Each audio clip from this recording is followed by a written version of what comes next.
O Senhor esteja convosco. Ele está no meio de nós. Proclamação do Evangelho de Jesus Cristo, segundo Mateus. Glória a vós, Senhor. Livro da origem de Jesus Cristo. Filho de Davi, filho de Abraão.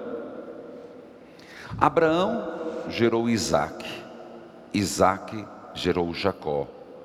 Jacó gerou Judá e seus irmãos. Judá gerou Farés e Zara, cuja mãe era Tamar. Farés gerou Esrom. Esrom gerou Arã. Arã gerou Aminadab. Aminadab gerou Nasson. Nasson gerou Salmão. Salmão gerou Bós, cuja mãe era Raabe. Bós gerou Obed, cuja mãe era Rute. Obed gerou José. Jessé gerou o rei Davi. Davi gerou Salomão, daquele que tinha sido a mulher de Urias. Salomão gerou Roboão. Roboão gerou Abias. Abias gerou Asa. Asa gerou Josafá. Josafá gerou Jorão. Jorão gerou Osias. Osias gerou Jotão. Jotão gerou Acás. Acás gerou Ezequias. Ezequias gerou Manassés. Manassés gerou Amon. Amon gerou Josias. Josias gerou Jeconias e seus irmãos no tempo do exílio da Babilônia. Depois do exílio da Babilônia, Jeconias gerou Salatiel. Salatiel gerou Zorobabel. Zorobabel gerou Abiúde. Abiúde gerou Eliaquim. Eliaquim gerou Azor. Azor gerou Zadok. Zadok gerou Aquim. Aquim gerou Eliúde. Eliúde gerou Eleazar. Eleazar gerou Matã. Matã gerou Jacó. Jacó gerou José, esposo de Maria, da qual nasceu Jesus, que é chamado o Cristo. Assim, as gerações desde Abraão até Davi são 14. De Davi até o exílio da Babilônia, 14. Do exílio da Babilônia até Cristo, 14. Palavra da salvação. Glória a vós, Senhor. Que a palavra de Deus perdoe os nossos pecados. Amém. Queridos irmãos e irmãs, na homilia hoje farei em 2 momentos que eu creio ser importante. O primeiro, lembrando que hoje é dia 17 de dezembro. Tá, padre? Isso eu sabia. Mas o dia 17 de dezembro, na dinâmica litúrgica, tem uma marca importante. O dia 17 de dezembro, ele marca como que agora, dizendo para todos nós, o foco agora é Belém. É como que dizendo para todos nós, se antes as nossas reflexões iam e vinham, a parte oracional, chamada eucológica, da própria missa, do próprio saltério, que é a liturgia das horas, a própria as próprias leituras e os próprios cânticos agora se voltam para a figura de Maria, para a figura de Jesus, falando da sua primeira vinda, o Natal. Inclusive, antigamente, é exatamente hoje que se começava a novena de Natal nas famílias. Hoje, dia 17. Esse ano começo quinta-feira, no rádio. Mas então é dia 17, marca-se hoje. É uma data importante. E nesse contexto, ainda nesse primeiro aspecto, nós temos um texto que eu volto a dizer, não sugiro que vocês peguem para colocar nome nos filhos, são muito antigos. Mas você vai dizer, mas por que, padre? O senhor ficou falando, fulano gerou Beltrano, Beltrano gerou, a gente nem conhece. É verdade que se o tempo permitisse, e para quem quiser pesquisar, é impressionante que nessa tríade de 14 gerações, aparece o nome de algumas mulheres. E Mateus, que escreve para os judeus, tem um propósito. Mas aqui não vai dar tempo, mas é surpreendente, que aparece no meio de tudo, Tamar. Quem é curioso, como eu, procure depois. Eu sei que você não vai procurar na Bíblia, capaz de nem achar porque não sabe onde está. Pode procurar no Google. Quem foi Tamar? Tamar.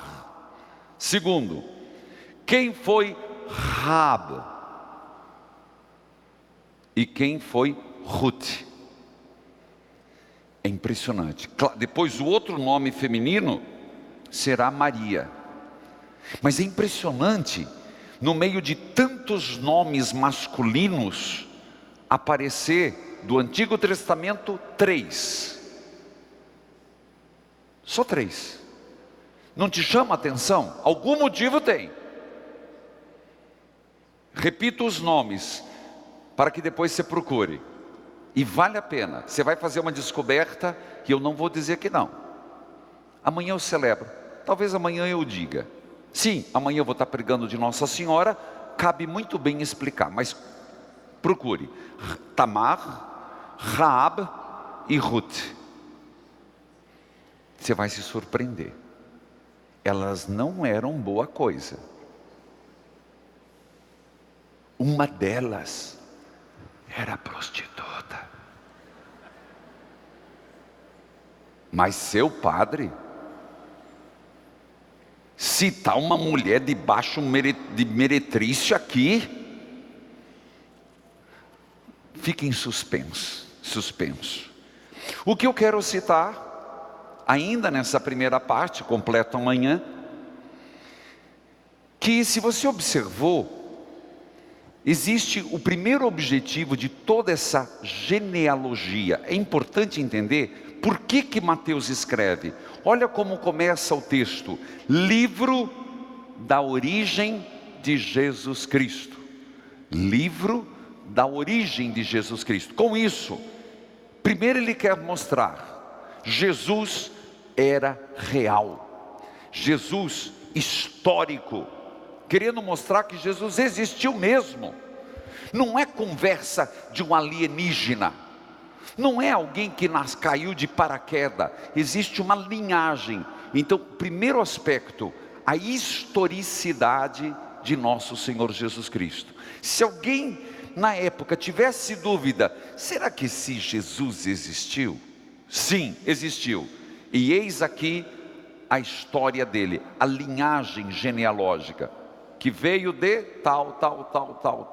Então, primeira resposta, Jesus existiu. Segunda, esse Jesus cumpre a promessa do Antigo Testamento?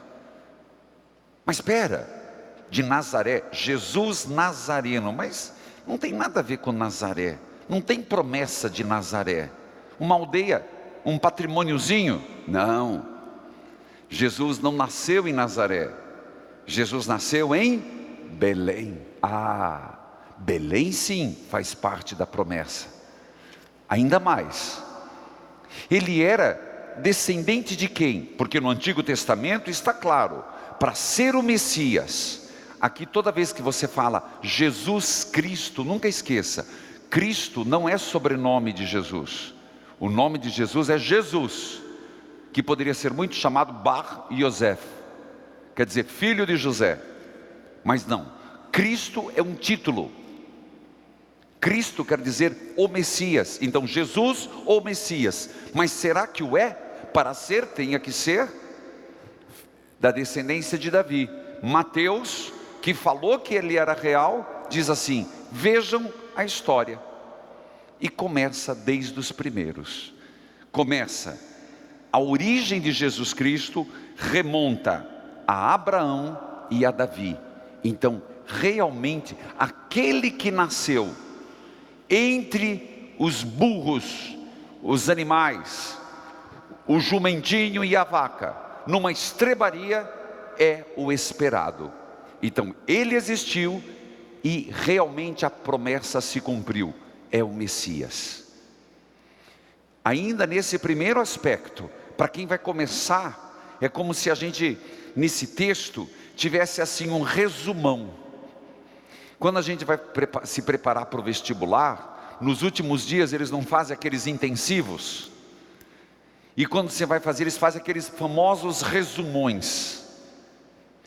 Mateus, nos dá um resumão. Fique ciente, ele existiu, ele é filho de Davi, ele provém de Abraão, então é Jesus. Para que a partir de agora, nós possamos ir elucidando, trabalhando, refletindo essas verdades. Mas existe um terceiro ponto no primeiro. Na minha cabeça funciona assim. No final do texto, não te chama a atenção? Pelo menos eu sou curioso, eu sei que você é. De Abraão até Davi, quantas gerações? 14.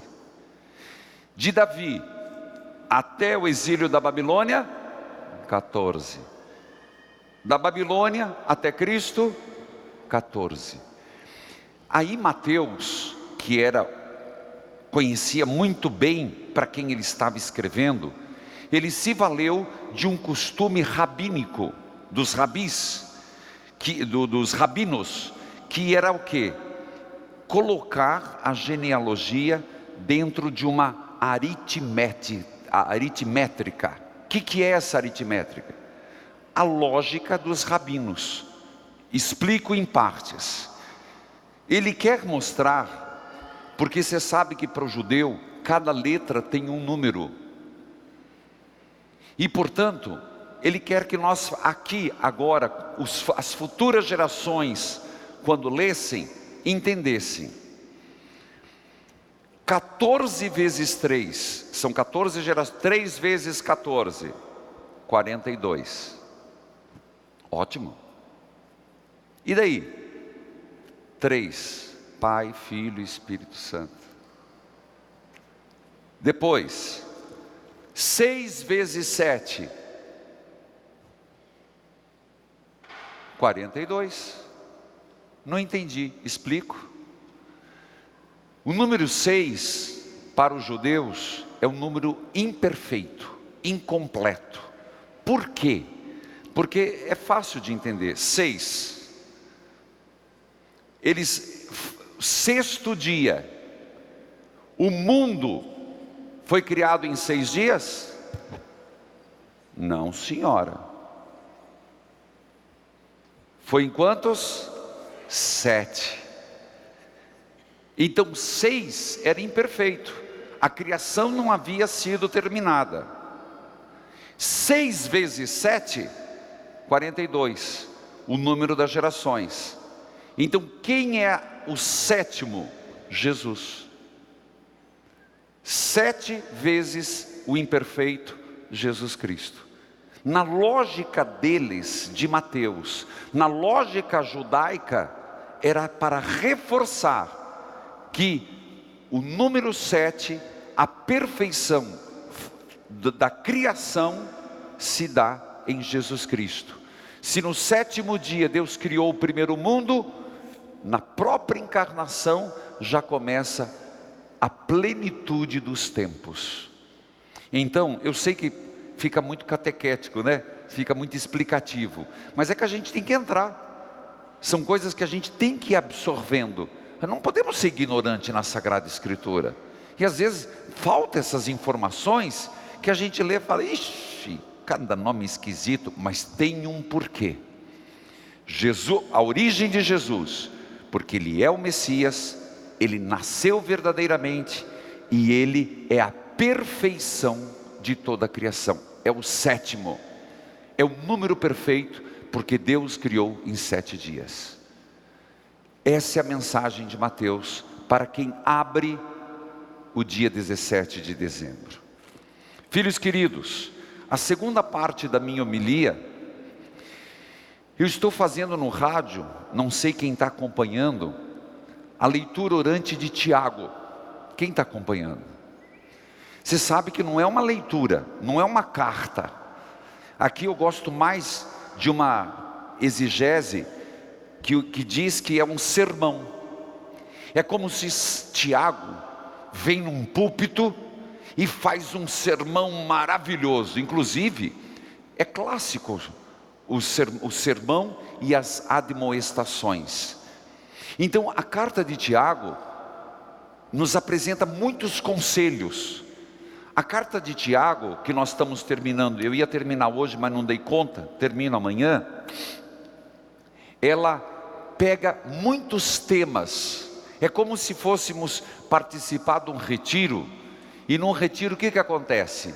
Os pregadores pegam os pontos principais e dá-lhe cacetada, não é assim? Quem já participou? O meu retiro, que inclusive o ano que vem eu faço o primeiro em janeiro, é assim, o pregador vem, vai ser o que era o secretário da CNBB, me fugiu o nome, me fugiu, não importa. Cada ano a gente faz. O que o retiro faz? Ele pega os pontos principais, retiro de casais, sobre a vida do casamento e elenca, é isso, aquilo. Tiago faz o mesmo. E ele vale a pena ler Tiago. E hoje, em particular, nós lemos Tiago capítulo 5, é o último capítulo desse sermão. E lá, num determinado versículo, quase terminando, ele fala do que nós fazemos uma terça-feira sim, outra não. Tiago capítulo 5, ele fala sobre, eu explico, logo depois de falar sobre a riqueza, logo depois que ele fala sobre, cuidado, vocês estão ficando gordo, parecendo gado no dia da matança. São Tiago fala umas coisas assim, falou da língua ferina, desceu a lenha nos fofoqueiros. São Tiago fala das brigas, das rixas, faz aquela pergunta, por que vocês brigam tanto? Por que vocês lutam tanto entre si? Porque tem maus desejos no vosso coração. E uma pessoa com mau desejo cria o próprio inferno.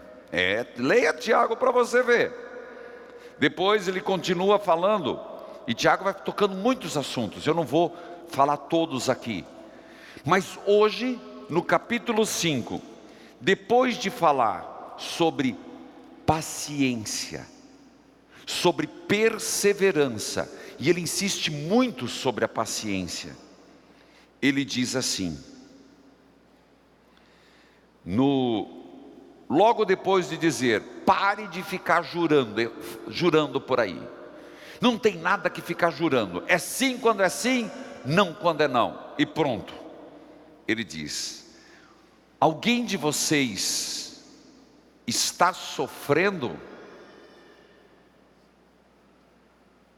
Uma pergunta, aqui já é o texto, é a segunda parte da minha homilia. Ele pergunta, alguém de vocês está sofrendo? É uma pergunta retórica, mas que tem um destinatário, aqueles que estão passando por provações, aqueles que estão passando por tribulação. Vocês estão sofrendo? Reze,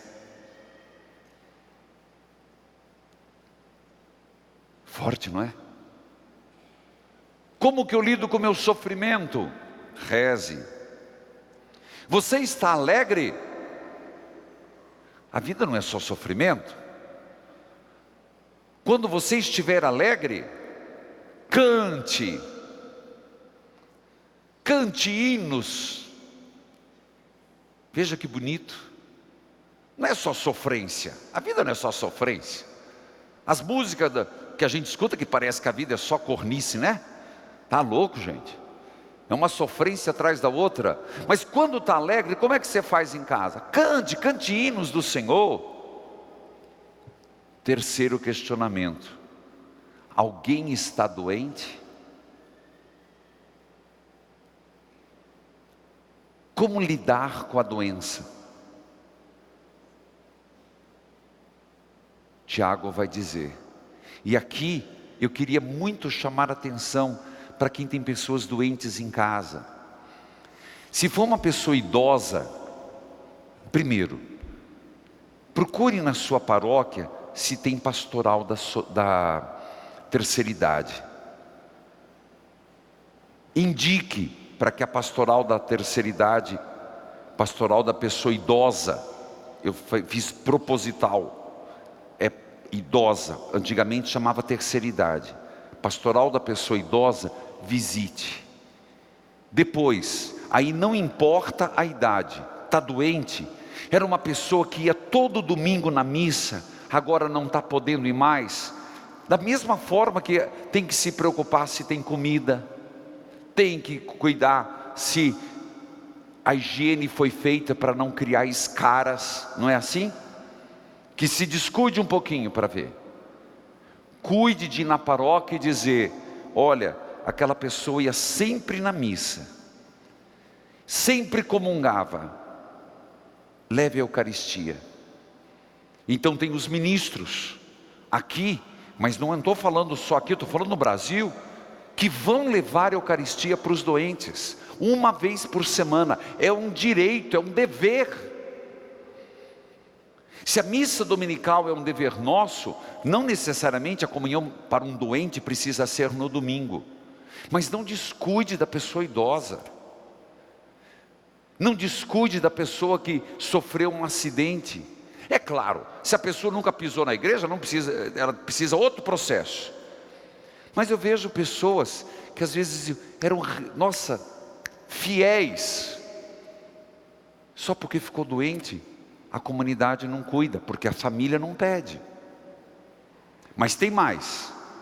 Aqui, Tiago lembra um sacramento. A pessoa está doente, mande chamar um presbítero, mande chamar um padre.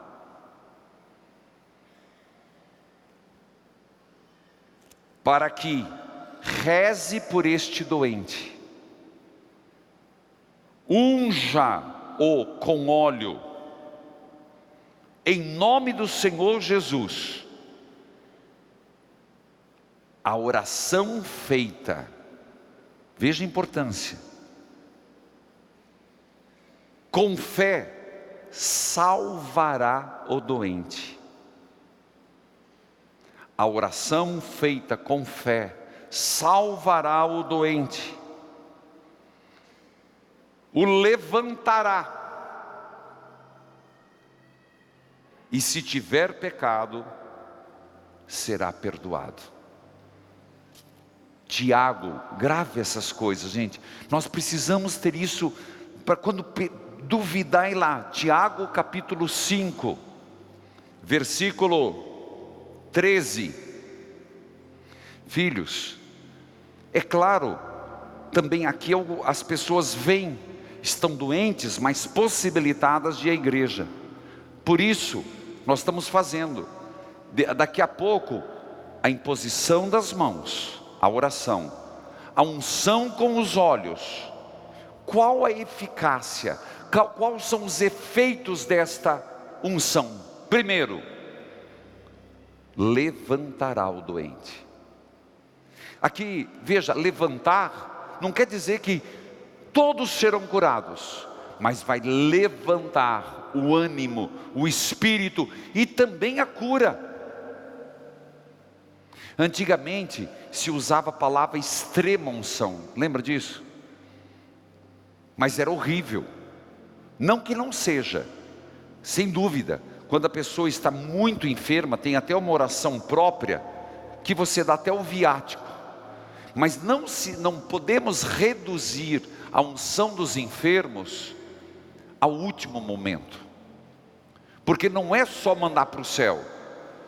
Senão o padre viraria um agente funerário, né? Nunca vou esquecer que eu fui da unção dos enfermos. A pobre da mulher, quando me viu, disse: agora vou morrer. Verdade. Deu trabalho para explicar a mulher. Tanto que muita família não chama o padre para dar unção dos enfermos, porque é como se estivesse dando o selinho para morrer. Não, é fato isso. Lembra o nome da mulher? Que ela fez: meu Deus, agora vou morrer. Falei: não, minha filha, a unção dos enfermos, vocês dão risada, né? Mas vai lá no quarto para você ver que agonia que dava. Agora, a unção dos enfermos também não é ficar recebendo: estou com uma dorzinha de cabeça. Também a lógica, e eu tenho falado isso para os ministros, se você vai fazer uma doença, uma cirurgia mais séria, se você vai fazer uma viagem mais longa, se você está no meio de uma enfermidade, para essa enfermidade, a unção dos enfermos, não se fica repetindo, para que não se banalize. O efeito, a cura, e o segundo efeito muito importante, eu diria um dos mais, o perdão dos pecados. Portanto, eu quis trazer essa reflexão, porque hoje no rádio essa foi a leitura. Tanto que eu coloquei nas redes sociais, até pedindo que quem recebeu a unção dos enfermos e sentiu a cura, ou algum efeito da unção, escreva lá nas redes sociais. Porque nós católicos estamos esquecendo dos remédios que Deus nos dá.